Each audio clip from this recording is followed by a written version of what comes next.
अपने प्यारे दोस्तों के लिए एक बार फिर से हम आ चुके हैं। हेलो दोस्तों, आज के क्लास में हमारा टॉपिक सॉलिड स्टेट चैप्टर और उसके अंदर जिस टॉपिक पर हमें बात करना है point defects in crystals. Crystals के अंदर पॉइंट डिफेक्ट्स के ऊपर हम बात करेंगे।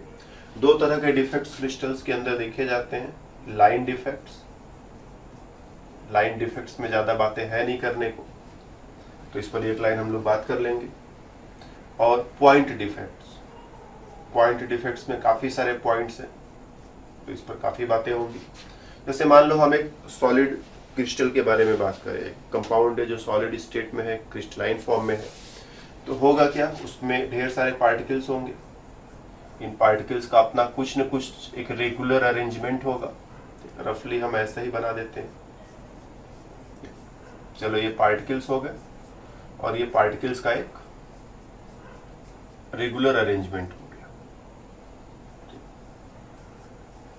कुछ एक रेगुलर पैटर्न है जो ये फॉलो कर रहे हैं, और ये हमारा क्रिस्टल हो गया। ये हमारा एक रेगुलर क्रिस्टल, इसमें कोई डिफेक्ट नहीं है। अब कभी कभी क्या होता है, ये पूरी की पूरी पंक्ति, ये पूरी की पूरी लाइन, ये आगे पीछे खिसक गया, उधर खिसक गया या इधर खिसक गया, कुछ ऐसा पूरा का पूरा एक लेयर ही, क्रिस्टल्स में लेयर होते हैं ना, layer A, layer B, layer C, layer A, layer B, layer C, मतलब बहुत सारे लेयर्स होते हैं, और कोई एक लेयर इधर उधर खिसक जाए अपने नॉर्मल जगह पर ना होकर के पूरा का पूरा लेयर इधर उधर खिसक जाए, तो ऐसे डिफेक्ट को कहते हैं लाइन डिफेक्ट। और अगर पूरा का पूरा लेयर न खिसके, सपोज सिचुएशन ऐसा रहे कि ये रेगुलर क्रिस्टल है, कोई एक पार्टिकल, ठीक, स्पेशली इसके अंदर से कोई एक पार्टिकल इधर उधर हो जाए, मे बी इससे बाहर ही चला जाए, बिल्कुल यहाँ से निकले और बाहर चला जाए, तो इस क्रिस्टल में कुछ डिफेक्ट हो जाएगा। या फिर ये भी हो सकता है कि ये यहाँ से निकल करके किसी इरेगुलर जगह पर चला जाए। एक तो है कि बिल्कुल आउट, सीधे बाहर गया, इसमें रहेगा ही नहीं। जैसे हमारा एक दांत टूटे और बाहर गिर जाए, तो अब वो है ही नहीं हमारी बॉडी में, और दूसरा दांत जो है टूटा नहीं, बस थोड़ा टेढ़ा मेढ़ा हो गया, तो अपने नॉर्मल जगह पर तुम गए कहीं पर, तुमने लड़ाई झगड़ा किया और ऐसा लड़ाई झगड़ा किया कि दांत ही तुम्हारा एक गायब हो गया, वो भी सामने वाला, बड़ी फजीयत होगी। और दूसरा सिचुएशन ये कि लड़ाई झगड़ा हुआ, चोट लगी, लेकिन दांत टूटा नहीं, बस हिल डुल करके उसी में भी पड़ा हुआ है। तो यहाँ पर ये पार्टिकल जो है बिल्कुल बाहर ही चला गया, ऐसा मारा कि दांत टूट कर सीधा बाहर, और दूसरा मारपीट थोड़ा कम किया, दांत टूटा, थोड़ा सा हिला डुला, लेकिन है भी वहीं पर। तो कुछ वैसा सिचुएशन कि पार्टिकल जो है बिल्कुल बाहर ही निकल गया, और दूसरा कि पार्टिकल जो है अपने नॉर्मल पोजीशन से थोड़ा डिस्टर्ब होकर के किसी अब नॉर्मल पोजीशन पर चला जाए। तो ये दो तरह के पॉइंट डिफेक्ट्स, और भी तरह के पॉइंट डिफेक्ट्स हैं, लेकिन ये दो तरह के पॉइंट डिफेक्ट शुरू में हम समझते हैं पहले, फिर और धीरे धीरे आगे बढ़ेंगे। तो जब ये बाहर चला जाता है, जब ये बाहर चला जाएगा तो क्या होगा, हम पहले इसकी एक और फोटोकॉपी जनरेट कर ले। कंप्यूटर होने का ये फायदा है, नहीं तो बोर्ड होने पर तो हम बार बार बनाते बनाते परेशान रहते थे, कितनी बार बनाया जाए इसको। इसे थोड़ा छोटा भी करते हैं, ज्यादा जगह घेर रहा है। तो एक सिचुएशन है नॉर्मल वाला सिचुएशन, ये सभी पार्टिकल जो है अपनी अपनी जगहों पर अभी जो है नॉर्मल वे में पड़े हुए हैं। अब चलो माना कि ये वाला पार्टिकल जो है ये बाहर जा रहा है। जब ये पार्टिकल बाहर जाएगा तो क्या होगा, यहाँ पर खाली जगह तैयार हो जाएगी। यहाँ पर एक खाली जगह, उसको हम लोग ऐसे दिखा देते हैं कि ये जगह जो है खाली है, वैकेंसी हो गई यहाँ पर, ठीक, वैकेंसी, खाली जगह। इसीलिए इस डिफेक्ट को भी नाम दे देते हैं वैकेंसी डिफेक्ट, वैकेंसी तैयार हो जाने की वजह से वैकेंसी डिफेक्ट। और दूसरा कि पार्टिकल जो है अपने रेगुलर जगह से, यहां से हट करके जो बीच बीच में एक फालतू की खाली जगह है, अपने रेगुलर जगह से हट जाएगा, और जो बीच बीच के फालतू की खाली जगह है, इन जगहों को हम लोग इंटरस्टिशियल स्पेस कहते हैं। इंटरस्टिशियल स्पेस, जैसे एटम्स को बिल्कुल चिपका करके भी रखोगे तब भी बीच में थोड़ा बहुत फालतू जगह बच ही जाता है, उसको इंटरस्टिशियल स्पेस कहते हैं। ये अपने नॉर्मल जगह से किसी दूसरे फालतू जगह पर चला जाए, मतलब ये अब यहां से हट करके ये पार्टिकल ये बीच में कहीं यहाँ पर आकर के सेट हो गया, जहां उसे नहीं होना चाहिए था। होना चाहिए था उसे यहाँ पर, लेकिन यहाँ से हट करके वो यहाँ चला गया। तो चूंकि वो इंटरस्टिशियल स्पेस में चला जाता है, इसलिए इस डिफेक्ट को भी हम लोग इंटरस्टिशियल डिफेक्ट नाम ही दे देते हैं। तो ये दो तरह के जनरल डिफेक्ट्स क्रिस्टल्स में पाए जाते हैं। अगर क्रिस्टल बना रहे हो, बहुत जल्दी में स्पेशली बना रहे हो, क्रिस्टल बनाने का भी दो तरीका होता है, एक तो इत्मीनान से बनाओ, दूसरा जल्दी में बनाओ। क्रिस्टलाइजेशन का जो प्रोसेस होता है, जैसे हमें घर ही बनाना है, एक एक ईंट सजा करके धीरे धीरे घर बनता है। इत्मीनान से बनाओगे तो कहीं कोई डिफेक्ट नहीं आएगा। बहुत जल्दी में रहोगे कि नहीं, जल्दी में 2 ही दिन में पूरा घर तैयार कर देना है, तो जल्दीबाजी में कुछ न कुछ गड़बड़ हो ही जाता है, कहीं ना कहीं गड़बड़ हो ही जाता है। तो मैं भी घर बन जाए, लेकिन उसमें कुछ डिफेक्ट्स कहीं कहीं आ सकते हैं। तो जब क्रिस्टलाइजेशन होता है, क्रिस्टलाइजेशन तुम इत्मीनान से कराते हो, तो उसमें कोई डिफेक्ट नहीं होता है, क्रिस्टल को अच्छा बनता है। लेकिन अगर जल्दीबाजी में जल्दी से काम करने की कोशिश की तो क्रिस्टल में डिफेक्ट्स आ सकते हैं। डिफेक्ट्स दो तरह के हो सकते हैं, इंटरस्टिशियल डिफेक्ट्स, जिसमें पार्टिकल अपने नॉर्मल पोजीशन को छोड़ करके किसी अनसेंट पोजीशन पर चला जाएगा, और वैकेंसी डिफेक्ट, जिसमें पार्टिकल जो यहाँ हुआ करता था वो अब है ही नहीं। दांत तुम्हारा जो हुआ करता था, मारपीट में तुम उसको तुड़वाए, अब दांत रहा ही नहीं, बिना दांत के घूमो, तो ये वैकेंसी डिफेक्ट। ठीक, अगर हम लोग आयनिक सॉलिड्स की बात करें, ठीक, ये कहीं पर भी ले सकते हैं फिलहाल। ठीक, आयनिक सॉलिड हो या नॉन आयनिक सॉलिड हो, दोनों में इस तरह की बातें कर सकते हैं। स्पेशली थोड़ा आयनिक सॉलिड्स पर हम लोग आते हैं। ज्यादातर बातें हम लोगों को आयनिक सॉलिड्स में ही करनी। आयनिक सॉलिड्स, तो आयनिक सॉलिड्स में क्या है, जैसे सपोज अपने पास कोई आयनिक सॉलिड है, तो कैटायन होगा, फिर एनायन होगा, फिर कैटायन होगा, फिर एनायन होगा, फिर कैटायन होगा, फिर एनायन होगा, और फिर एनायन, फिर कैटायन। एक बार लिख लेते हैं थोड़ा सा, फिर एनायन, फिर कैटायन। और अब थोड़ा कंप्यूटर होने का फायदा उठाते हैं कि लो भाई, और एनायन कैटायन आ गए। तो ये हमारा एक रेगुलर क्रिस्टल है, रेगुलर आयनिक क्रिस्टल, जिसमें कुछ कैटायन से कुछ एनायन से मिलाकर के इन्होंने क्रिस्टल बना रखा। और इसमें भी वही सारा डिफेक्ट हो सकता है, वही पिछले दोनों तरह के डिफेक्ट्स हो सकते हैं कि कुछ कैटायन एनायंस अपनी जगह से मिसिंग रहेंगे। कह दो ये वाला जो कैटायन है, और ये वाला जो एनायन है, ये गया बाहर और ये भी गया बाहर। ध्यान देना, क्रिस्टल न्यूट्रल होना चाहिए। तो अगर इसमें से पॉजिटिव आयन बाहर जा रहा है तो निगेटिव आयन भी बाहर जरूर जाएगा। ऐसा नहीं कि पॉजिटिव आयन अकेले बाहर जाए और निगेटिव आयन पड़ा रहे। अगर पॉजिटिव आयन जा रहा है तो निगेटिव आयन भी जाएगा। तो पॉजिटिव आयन भी मिसिंग, निगेटिव आयन भी मिसिंग, यहाँ पर खाली जगह हो गया, यहाँ पर खाली जगह हो गया। तो ये वैकेंसी टाइप का डिफेक्ट हो गया, वैकेंसी टाइप डिफेक्ट। इसे हम लोग यहाँ पर आयनिक क्रिस्टल्स में शॉर्टकी डिफेक्ट भी कहते हैं। ये स्पेलिंग थोड़ा हमें अपने ऊपर भरोसा कम हो रहा है कि हमने सही लिखा है कि नहीं सही लिखा है, तो एक बार इसे गूगल बाबा पे सर्च करके तुम लोग चेक कर सकते हो। Schottky defect vacancy type defect तो है ही, लेकिन जिस बंदे ने खोजा है कि क्रिस्टल में डिफेक्ट भी होते हैं, आयनिक क्रिस्टल में डिफेक्ट भी होते हैं, उस बंदे को भी थोड़ा क्रेडिट देने के लिए उसका भी नाम इसी में जोड़ देते हैं, जिसे शॉर्टकी डिफेक्ट भी कहते हैं हम लोग। ठीक, और दूसरा सिचुएशन कि एक बार इसी की हम एक और कॉपी बनाते हैं। पहले ये अपना रेगुलर क्रिस्टल है, ठीक, कुछ इसमें से फालतू की लाइनें हमको हटानी होंगी।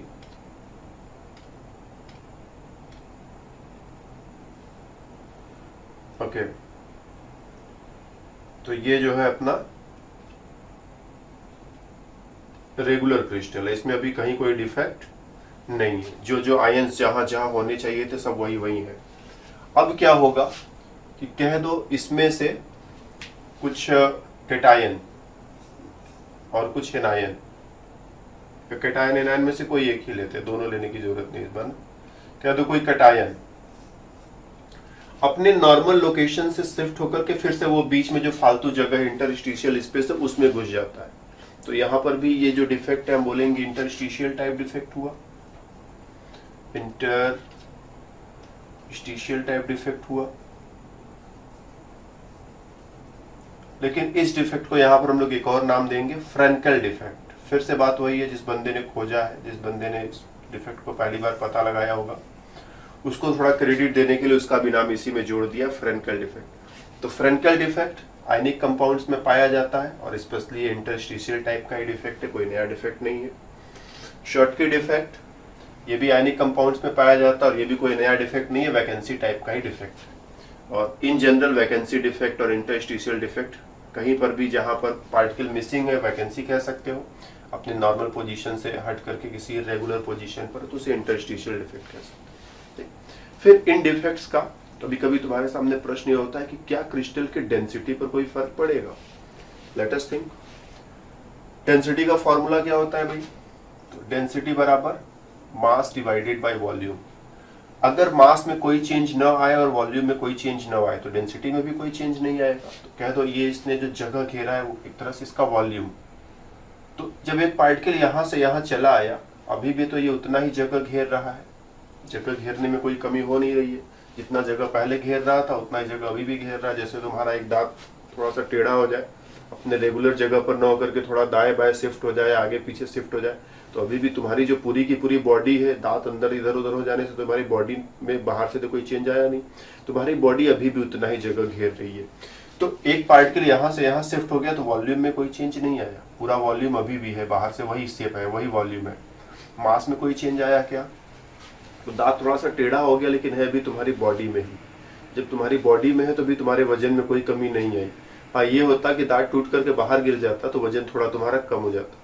तो अभी ये टूट करके बाहर नहीं गया, इसी में अंदर कहीं पड़ा हुआ है, थोड़ा सा टेढ़ा होकर के अंदर पड़ा हुआ है, तो मास में भी कोई चेंज नहीं आया, ना तो वॉल्यूम में कोई चेंज आया, ना तो मास में कोई चेंज आया। ठीक, ना तो वॉल्यूम में कोई चेंज आया, ना तो मास में कोई चेंज आया, और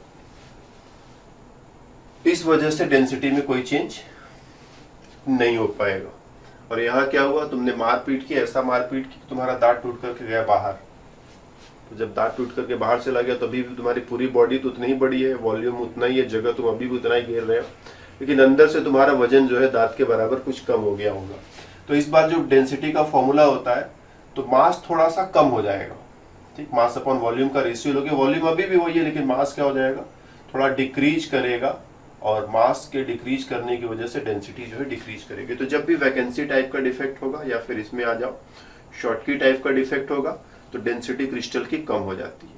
और जब इंटरस्टिशियल टाइप का डिफेक्ट होगा, या फिर इसी को यहाँ पर तुम फ्रेंकेल टाइप का डिफेक्ट कह सकते हो, इसमें जो है डेंसिटी पर कोई फर्क नहीं पड़ता।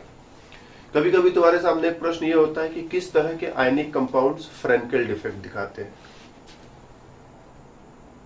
ठीक, किस तरह के आयनिक कंपाउंड्स फ्रेंकेल डिफेक्ट दिखाते हैं और किस तरह के आयनिक कंपाउंड्स शॉर्टकी डिफेक्ट दिखाते हैं। तो फ्रेंकेल डिफेक्ट दिखाने के लिए क्या होना चाहिए, there should be large difference between size of cation and anion, कि कैटायन और एनायन की साइज में बहुत ज्यादा अंतर होना चाहिए, एक बड़ा रहे और एक छोटा रहे। तो जो छोटा वाला रहेगा वो इधर उधर कहीं भी जाकर के घुस जाएगा, वो कहीं दूसरी जगह पर भी एडजस्ट हो जाएगा, तब जाकर के तुम्हें ये इंटरस्टिशियल टाइप या फ्रेंकेल टाइप डिफेक्ट दिखाई पड़ेगा कि जो छोटा आयन है वो अपने रेगुलर जगह पर न होकर के इरेगुलर जगह पर चला है। जैसे हमारे घरों में छोटे बच्चे होते हैं तो कहीं भी इधर उधर जाकर के छुप जाते हैं, खोजने में बड़ी परेशानी होती है। तो ऐसे अगर एक आयन बड़ा है और एक आयन छोटा है, तो जो छोटा वाला आयन वो जा करके कहीं इधर उधर एबनॉर्मल जगह पर भी रह सकता है, और उसकी वजह से इंटरस्टिशियल या फिर फ्रेंकेल टाइप का डिफेक्ट तुम्हें देखने को मिलेगा। शॉर्टकी डिफेक्ट कहाँ देखने को मिलेगा, जहां पर कैटायन एनायन की साइज जो है बिल्कुल नियरली एक जैसी हो। तो कैटायन की size it is nearly equal to size of anion. तो size of cation and size of anion ये दोनों एक जैसे लगभग है, दोनों में बहुत ज्यादा अंतर नहीं है। तो इस तरह का डिफेक्ट तुम्हें देखने को मिलेगा। जैसे NaCl, जैसे KCl, इनमें जो है ऐसा डिफेक्ट देखने को मिलता है। लेकिन जहां अंतर बड़ा हो जाए, जैसे सिल्वर आयोडाइड, उसमें जो है इस तरह का डिफेक्ट तुम्हें देखने को मिलेगा। आयोडाइड आयन बहुत बड़ा होता है, उसके सामने सिल्वर आयन काफी छोटा होगा। तो अगर इस तरह का सिचुएशन देखने को मिले तो ऐसा वाला डिफेक्ट देखने को मिलेगा। ठीक, इसके बाद दो और तरह के डिफेक्ट्स हैं। एक तो है मेटल डिफिशियंसी डिफेक्ट और दूसरा है मेटल एक्सेस डिफेक्ट। इनको भी हम लोग थोड़ा समझने की कोशिश करते हैं। ठीक, पहले मेटल एक्सेस वाले को पकड़ते हैं। जैसे सपोज अपने पास एक सोडियम क्लोराइड का क्रिस्टल है, तो सोडियम क्लोराइड के क्रिस्टल में क्या है, जितनी बार सोडियम उतनी बार क्लोराइड। अगर 100 टाइम्स सोडियम है तो 100 टाइम्स क्लोराइड भी होना चाहिए, क्योंकि ऐसा होने से पॉजिटिव और नेगेटिव का जो बैलेंस है वो मेंटेन रहेगा, जितनी बार पॉजिटिव चार्ज उतनी बार नेगेटिव चार्ज। लेकिन कभी कभी क्या होता है कि क्लोराइड आयन जो है एक मिसिंग रहेगा। सिचुएशन ऐसा रहेगा कि सोडियम क्लोराइड का क्रिस्टल है, सोडियम 100 बार है, 100 टाइम्स है, लेकिन क्लोराइड जो है जस्ट 99 टाइम्स है। तो पॉजिटिव नेगेटिव का बैलेंस कैसे बनेगा, इसी में एक इलेक्ट्रॉन आ जाएगा कहीं से, कहां से आया हम लोग देख लेते हैं। लेकिन फिलहाल क्लोराइड आयन मिसिंग है और उसके बदले में एक इलेक्ट्रॉन जो है नेगेटिव चार्ज को मेंटेन कर रहा है। तो चार्ज अभी भी, पॉजिटिव नेगेटिव चार्ज अभी भी वैसा ही बैलेंस्ड है, लेकिन क्लोराइड आयन मिसिंग है, उसके बदले में इलेक्ट्रॉन आ गया है।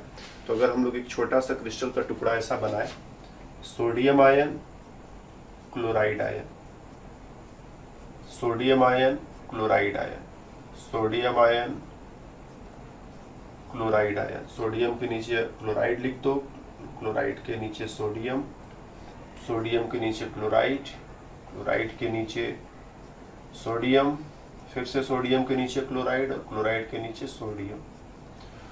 और इसी को कुछ और बार बना सकते हो, तो अब ऐसा दिखाई पड़ेगा। ये क्रिस्टल का एक छोटा सा टुकड़ा हो गया। और क्रिस्टल के इस टुकड़े में कुछ डिफेक्ट आ जाए, क्लोराइड जो है यहां से निकल करके चला जाए बाहर, इसे यहां से हटा दो, अब यहां पर क्लोराइड नहीं रहा, वो गया बाहर। लेकिन बदले में यहां पर एक इलेक्ट्रॉन तुम्हें देखने को मिल रहा है। तो जो पॉजिटिव और नेगेटिव का बैलेंस है वो तो मेंटेन रहेगा, लेकिन सोडियम और क्लोराइड का जो बैलेंस है वो अब मेंटेन नहीं है। सोडियम ज्यादा, क्लोराइड कम, मेटल ज्यादा, नॉन मेटल कम। तो ऐसे सिचुएशन में इस तरह के डिफेक्ट को हम लोग कहते हैं metal access defect, metal access. ठीक, जो नॉन मेटल था, जो एनायन था, वो बाहर गया और उसके बदले इलेक्ट्रॉन ने जगह को ऑक्युपाई करके चार्ज के बैलेंस को मेंटेन कर दिया। साथ ही साथ इस इलेक्ट्रॉन की खासियत क्या है कि इस इलेक्ट्रॉन की वजह से इस क्रिस्टल को कुछ कलर मिलेगा। सोडियम क्लोराइड वैसे तो कलरलेस होता है, लेकिन इस तरह का डिफेक्ट आने के बाद वो थोड़ा थोड़ा येलोइश, हल्का हल्का पीला हो जाता है। और दूसरी चीज, ये इलेक्ट्रॉन बड़ा ही छोटा होता है, बीच के खाली जगहों में इधर उधर घूम सकता है, इसकी वजह से क्रिस्टल को कंडक्टेंस भी मिलता है। क्रिस्टल जो है थोड़ा इलेक्ट्रिसिटी को एक जगह से दूसरी जगह पहुंचा सकता है। तो इस इलेक्ट्रॉन की वजह से क्रिस्टल को कलर और कंडक्टेंस मिलता है। ये जो साइट्स जहां पर इलेक्ट्रॉन इस तरह से पड़े रहते हैं उनको एफ सेंटर्स कहते हैं। एफ सेंटर, इसको फुल फॉर्म में लिखते हैं फार बेंजेंटर सेंटर, जिसका मतलब जर्मन में कलर सेंटर होता है। ठीक, फिर ये डिफेक्ट आया कैसे? ये तो हमने कहा कि डिफेक्ट आ जाएगा, लेकिन डिफेक्ट आएगा कैसे? तो जैसे हम क्या करते हैं, हम सोडियम क्लोराइड का क्रिस्टल ले लें और इसको सोडियम वेपर्स के प्रेजेंस में, सोडियम वेपर्स, इसके प्रेजेंस में इसको हीट करें, तो हम देखते हैं क्रिस्टल जो है पहले तो कलरलेस रहेगा, लेकिन ऐसा हीट करने के बाद ये थोड़ा थोड़ा येलो कलर का, हल्का हल्का येलो कलर हो जाएगा इसका। ठीक, लाइट येलो कलर। और ये कलर कैसे आया? उसी डिफेक्ट की वजह से आया। तो सोडियम वेपर के साथ हीट करने पर ऐसा क्या हुआ? सोडियम वेपर के साथ हीट करने पर ऐसा हुआ कुछ यूं कि मान लो पहले 100 सोडियम आयन थे और 100 क्लोराइड आयन रहे होंगे। ठीक, कुछ ऐसा ही सिचुएशन रहा होगा ना। जब सोडियम वेपर के साथ हीट किया तो सोडियम मेटल टूटेगा, सोडियम प्लस और इलेक्ट्रॉन बनाएगा, ये भी जाकर के उसी क्रिस्टल में शामिल हो जाएंगे। जब क्रिस्टल में शामिल हो जाएंगे तो चार्ज का बैलेंस तो नहीं डिस्टर्ब हुआ, लेकिन गिनती जो है सोडियम और क्लोराइड की डिस्टर्ब हो गई। सोडियम ज्यादा ज्यादा दिखेगा, क्लोराइड कम कम दिखेगा। तो डेफिनेटली कहोगे ये डिफेक्ट कैसा हो गया? मेटल एक्सेस डिफेक्ट हो गया। इसी का एक दूसरा एग्जांपल हम लोग ले सकते हैं, जिंक ऑक्साइड। इसको जब तुम हीट करते हो तो ये भी कलरलेस होता है, लेकिन हीट करने के बाद थोड़ा थोड़ा लाइट येलो कलर का ये भी हो जाता है। और ऐसा क्यों? क्योंकि इसमें से कुछ ऑक्सीजन निकल करके बाहर भाग जाएगा, इलेक्ट्रॉन पीछे छूट जाएगा, ऑक्सीजन बाहर निकल करके भाग जाएगा। तो इलेक्ट्रॉन पीछे छूट जाएगा तो क्या करेगा, वो चार्ज के बैलेंस को बनाए रखेगा, चार्ज का बैलेंस डिस्टर्ब नहीं होने देगा, लेकिन जिंक और ऑक्सीजन का बैलेंस जो है डिस्टर्ब हो जाएगा। और ऐसे सिचुएशन में जिंक ज्यादा हो जाएगा, ऑक्सीजन कम हो जाएगा, तो फिर से एक बार तुम कहोगे जो डिफेक्ट है वो मेटल एक्सेस टाइप का डिफेक्ट है, मतलब जिंक का जो रेशियो है, जो नॉर्मल रेशियो है उससे ज्यादा हो चुका है। तो इस तरह से यहां पर भी मेटल एक्सेस डिफेक्ट। और दूसरा एक डिफेक्ट हम लोग बात कर रहे थे, metal deficiency defect. Metal deficiency defect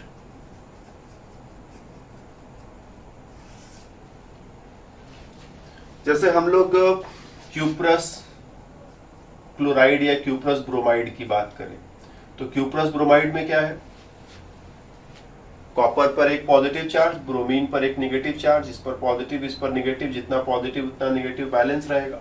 तो सपोज किसी सिचुएशन में अपने पास 10 कॉपर 1+ है और 10 जो है ब्रोमाइड आयंस है। तो अभी तो बैलेंस अभी जो है बैलेंस बराबर है, जितना कैटायन है उतना ही एनायन है, जितना पॉजिटिव आयन उतना ही नेगेटिव आयन, रेशियो बराबर 1:1 का है। तो फॉर्मूला जो है नॉर्मली लिखा जाएगा CuBr। लेकिन सपोज कुछ ऐसा हो जाए, इसमें से ये जो 10 कॉपर आयंस थे, हम इसको 10 बार पहले लिखते हैं तब तुम बात को अच्छे से समझोगे। 1 2 3 4 5 6 7 8 9 और 10, और इसको बैलेंस करने के लिए 10 ब्रोमाइड आयन, 1 2 3 4 5 6 7 8 9 और 10। तो 10 कॉपर 10 ब्रोमाइड दोनों ने मिलकर के बैलेंस बना रखा है। अब सपोज ये कॉपर जो है छुट्टी पर चला जाए, ये गया छुट्टी मनाने, तो जब ये छुट्टी मनाने जाएगा तो इसका काम कौन करेगा, पॉजिटिव चार्ज तो एक कम हो गया ना। अगर हम कॉपर को छुट्टी पर भेज देते हैं तो उसका चार्ज कम हो गया, पॉजिटिव चार्ज नेगेटिव चार्ज अभी भी 10 बार है, पॉजिटिव चार्ज सिर्फ 9 बार हो जाएगा, ओनली 9 पॉजिटिव चार्जेस। तो कॉपर में खूबी क्या होती है कि कॉपर 1+ चार्ज भी ले सकता है, कॉपर 2+ चार्ज भी रख सकता है। तो इनमें से जो कोई पुराना कॉपर आयन है, मान लो उसके बगल वाला एक कॉपर आयन, उस पर 2 पॉजिटिव चार्ज आ जाएगा।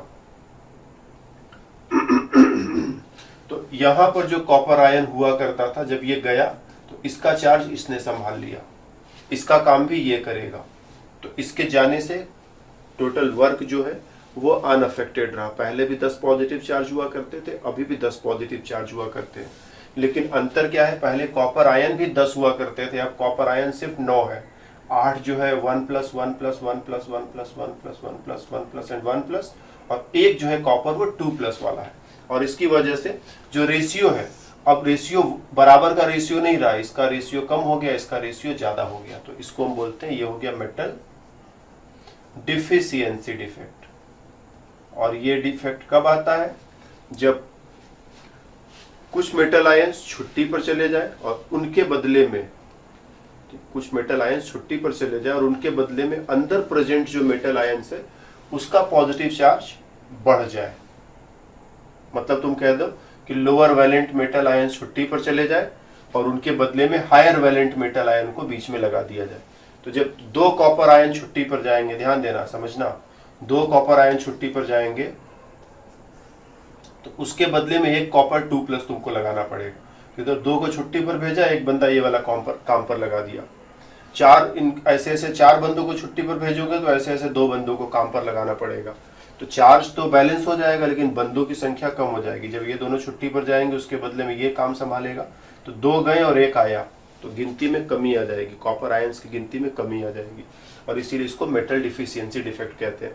और इस डिफेक्ट के सिचुएशन में जो फॉर्मूला होता है, जैसे CuBr का फॉर्मूला, कॉपर क्यूप्रस ब्रोमाइड का नॉर्मल फॉर्मूला तो ऐसा होगा, लेकिन डिफेक्ट आ जाने के बाद तुम देखोगे कि फॉर्मूला जो है कुछ ऐसा हो गया, Cu से 0.95 Br, कुछ फॉर्मूला ऐसा देखने को मिलेगा। मतलब ये 1 नहीं रहा, 1 से कम हो गया। अगर और अच्छे से समझना चाहते हो तो वहां पर 1.00 भी लिख दो।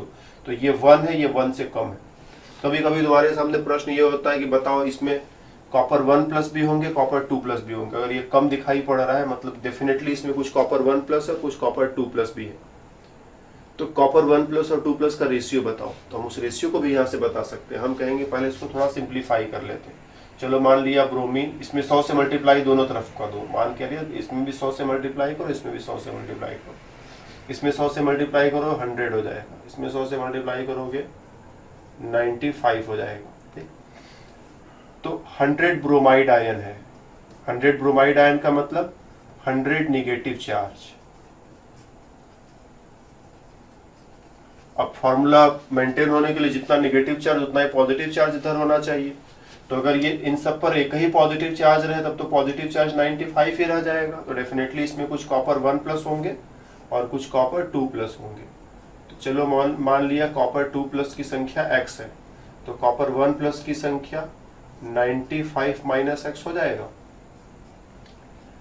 प्रत्येक पर 2-2 यूनिट चार्ज है, तो जितना आयन उसका 2 गुना चार्ज, तो यहाँ पर चार्ज हो जाएगा 2x। और प्रत्येक पर 1 यूनिट चार्ज है, तो जितना आयन उतना ही चार्ज, तो चार्ज हो जाएगा 95 माइनस x। दोनों को जोड़ दो तो ये टोटल चार्ज मिलाकर के नेगेटिव चार्ज के बराबर होना चाहिए। तो हम लिख देंगे this must be equal to 100। Solve करो तो 95 माइनस x प्लस 2x मिलाकर प्लस x बचेगा और इधर 100 बचेगा। 95 को उधर ले जाओ तो x बराबर 100 माइनस 95 बोले तो 5, तो x का वैल्यू 5 आया, मतलब 5 आ रहा है, मतलब ये 5 बार होगा।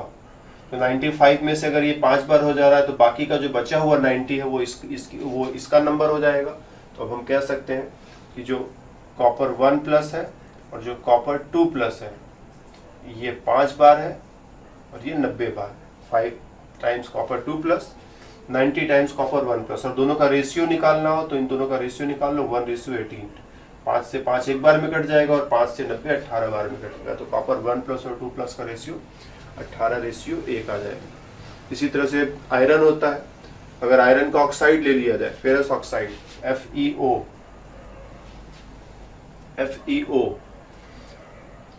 तो ये नॉर्मल है, लेकिन डिफेक्ट आ जाने के बाद सपोज ये ऐसा हो गया Fe 0.96O, मतलब आयरन की संख्या 1 से कम हो गई। और इसी को हम और बेटर समझना चाहे तो 0.96 और O को 1.00 निकाल दे। अब इसकी संख्या कम हो गई तो डेफिनेटली आयरन 2 प्लस के साथ साथ इसी में कुछ आयरन 3 प्लस भी होगा। अगर नॉर्मल होता तो इस पर 2 पॉजिटिव चार्ज, इस पर 2 निगेटिव चार्ज, लेकिन अब नॉर्मल है मतलब कुछ 2 प्लस की जगह कुछ 3, मतलब कुछ 2 प्लस के साथ साथ कुछ 3 प्लस भी काम पर लगे हुए हैं। ठीक, उनकी काम करने की क्षमता ज्यादा है, इसीलिए कम बंदे लगा करके भी ज्यादा काम कराया जा सकता है। अगर बंदे ऐसे हो जो ज्यादा काम कर रहे हैं तो बंदों की संख्या कम रहेगी तब भी काम उतना ही हो जाएगा। तो आयरन की संख्या जरूर कम है लेकिन काम ये उतना ही करेंगे जितना कि पहले हो रहा था। अगर इस दोनों में 100 से मल्टीप्लाई कर दे तो इसमें 100 से मल्टीप्लाई करो, ऑक्सीजन हो जाएगा 100 टाइम्स, इसमें 100 से मल्टीप्लाई करो, आयरन हो जाएगा 96 टाइम्स। ऑक्सीजन पर, प्रत्येक ऑक्सीजन पर 2-2 निगेटिव चार्ज है, तो 100 ऑक्सीजन एटम्स पर 200 निगेटिव चार्ज हो जाएगा। और जितना इधर निगेटिव चार्ज उतना इधर पॉजिटिव चार्ज होना चाहिए। इसको 2 पार्ट में तोड़ो, कह दो कुछ आयरन 2 प्लस होंगे और कुछ आयरन 3 प्लस होंगे। आयरन 3 प्लस का नंबर मान लिया कि x है, तो इसका नंबर 96 में से x को माइनस कर दो, इसका नंबर हो जाएगा 96 माइनस x। प्रत्येक आयरन 3 प्लस पर 3 पॉजिटिव चार्ज है, तो जितने एटम्स होंगे उसका 3 गुना चार्ज हो जाएगा, तो 3x। यहाँ पर प्रत्येक आयरन पर 2 पॉजिटिव चार्ज है, तो जितने एटम्स है उसका 2 गुना चार्ज हो जाएगा, तो 2 इंटू 96 माइनस x। दोनों को ऐड करो, ऐड करोगे तो ये इसके बराबर होना चाहिए, तो यहाँ लिखो बराबर 200। सॉल्व कर दो इसको, 2 into 96 192, 2 into x 2x plus 3x बराबर 200। सॉल्व करो, 192 प्लस x बराबर 200, एक माइनस 2x प्लस 3x बचा करके x आएगा ना, इसको उधर ले जाओ, x बराबर 200 माइनस 192 बचा 8, मतलब 8 बार ये है बाकी सारा ये है। तो टोटल अपने पास कितना आयरन था, तो आयरन के टोटल 96 एटम्स थे, उसमें से 8 जो है आयरन 3 प्लस और इसमें से 8 माइनस कर दो तो 88 आयरन 2 प्लस। दोनों का रेशियो निकालना चाहे तो 1:11। ठीक, तो रेशियो भी इस तरह से तुम निकाल सकते हो। इसका रेशियो जब ये 1 बार होगा तो ये 11 बार होगा, ये 8 बार होगा तो ये 88 बार। तो इस तरह के सिचुएशन में जरूरत पड़ने पर ऐसे सवाल भी हमारे सामने आते हैं और इनको हम बहुत आसानी से कर सकते हैं। डिफेक्ट्स को हम लोग 2 कैटेगरी में बांट सकते हैं, स्टाइकियोमेट्रिक डिफेक्ट्स, स्टाइकियोमेट्रिक डिफेक्ट्स, ठीक, where formula is not disturbed, जहां पर फॉर्मूला डिस्टर्ब नहीं होता है। अगर एक सोडियम बाहर जाए तो एक क्लोराइड को भी बाहर भेजो, मतलब रेशियो में कोई अंतर नहीं आना चाहिए। पहले क्या था, 100 सोडियम थे और 100 क्लोराइड है, इसमें से एक सोडियम चला गया 99 सोडियम और एक क्लोराइड चला गया 99 क्लोराइड, अभी भी रेशियो परफेक्ट 1:1 है।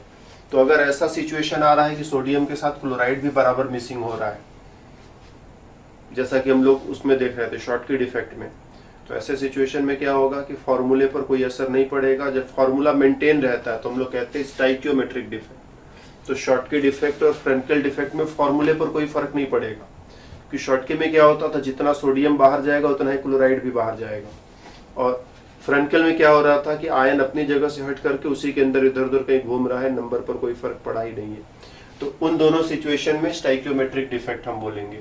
और non stoichiometric defect, non stoichiometric defect,